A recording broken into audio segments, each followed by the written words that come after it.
want to talk a little bit about the scripture passage. One of the things that really strikes me about that passage is that Jesus is not desperate. Throughout that passage, what we see is that we've got folks who really want to know some stuff, and Jesus doesn't give them answers. He gives them invitation, oftentimes. Come and see. Come and see. Come and see. It happens through that passage multiple different times. And I think there's something really important about that invitation, because what we see in that passage of scripture is that we have disciples who are recruiting other disciples, who are inviting them in and bringing them in to meet Jesus, to see where he is and what he's saying, and really kind of developing this sense of community that is coming together in this. And it's really kind of a contrast with what we encounter so much in society, where a lot of, frankly, Christianity, in certain parts of Christianity, want certainty. And I always remember there's a theologian, Peter Enns, who said that, who described certainty is the antithesis of faith, because you don't need God if you're certain. But boy, do we need God as we go through and do the things that we're called to. One of the things that I'm engaged in, if you want to call it that, is the Memorial Blanket Project. And the Memorial Blanket Project it was originally just supposed to be a one-time event, and we've been doing it for 5 years now. And what's so very unique about it is that essentially it's something that highlights the issue of homelessness. People make blankets and quilts, all handmade, and they send them to us, and we create an art display with the blankets that we have received. We've gotten blankets from 42 states and from actually a couple of international blankets. This past year, we had to deal with the tariff for people sending blankets that they made in other countries, and we had to deal with the tariff to get those blankets here. Even a free gift ends up being taxed, which is kind of ironic.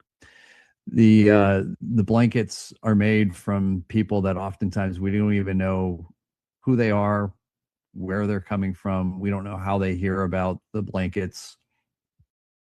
In that sense, it's very viral, and people are really kind of responding to that come and see.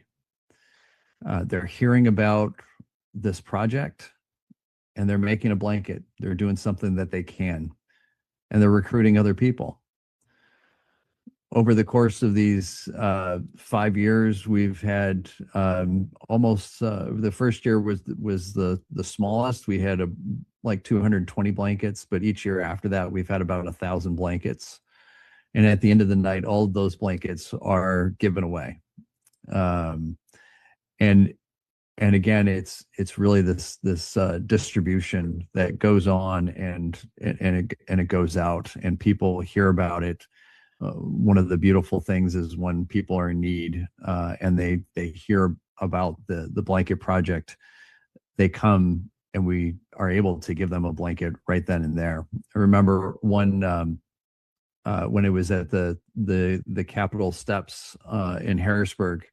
There was a woman who came by who had been just released from the hospital. And this is December 21st, so it's Homeless Remembrance Night. It's also pretty cold, at least in Pennsylvania. She had been released from the hospital, and she had a T-shirt and some pants, and she was walking in the cold, and she happened to come by the Capitol, and there, thankfully, the blankets are laid out, and people saw that she was there and did not have a coat on when she certainly should have had a coat, and brought her over. And we were able to immediately wrap her in several blankets and then connect her with some folks who could help her longer term, especially with some shelter. Thankfully, the emergency shelter was across the street for later that evening, at least to get her to some safety with that. This is all a project that reminds me of this scripture passage, in the sense that it's very invitational. Come and see the blankets, come and see what people have made, come and see how God is at work, come and see what 1,000 people, if they were homeless and laying on the ground here, what that would look like. Come and see what people are doing to actually try and help people. Come and see what love looks like. Come and see what bringing together a whole lot of folks together for a common cause looks like. Come and see. That's often what this is reminding me of. One of the other things that Adam had asked me to also reflect on was where I see the beloved community in my context. Christ Lutheran Church is a unique church in a sense that it's an urban church. It's in one of the most economically challenged sections of Harrisburg.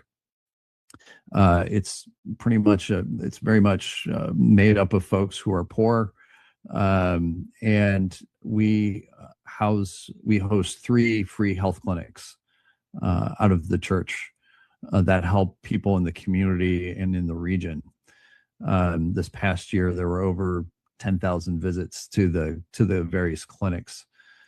And again, so much of what happens comes by invitation of come and see. People need a variety of different, they have a variety of different health needs, and they're welcome to come. They're welcome to see. And throughout that, people are identified of who can speak up, of who can help other people. It's very much this beloved community. And that also then comes into the congregation, which is a very diverse congregation in every way that we can imagine, that comes together to worship God, to be together.